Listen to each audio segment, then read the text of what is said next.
हस्तमैथुनामुळे erectile dysfunction होऊ शकतो का? तर असा कोणताही एव्हिडन्स नाही की मॉडरेट प्रमाणात जर तुम्ही हस्तमैथुन केलं तर इरेक्टाईल डिस्फंक्शन होऊ शकतं. परंतु हस्तमैथुनासोबत जर तुम्ही वारंवार किंवा अधिक प्रमाणात पॉर्न व्हिडिओ पाहत असाल, तर विशेषतः तरुण मुलांमध्ये तर तुमचा मेंटल अराउजल पॅटर्न बदलू शकतो.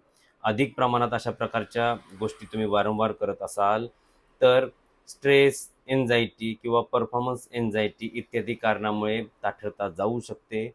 सायकोजेनिक इरेक्टाईल डिस्फंक्शन हा एक प्रकार असतो. यामध्ये काही सायकोलॉजिकल कारणामुळे इरेक्टाईल डिस्फंक्शन होऊ शकतो. यासोबत जर तुम्हाला काही मेडिकल कंडिशन असतील, तर त्यामुळे देखील इरेक्टाईल डिस्फंक्शन होऊ शकतो.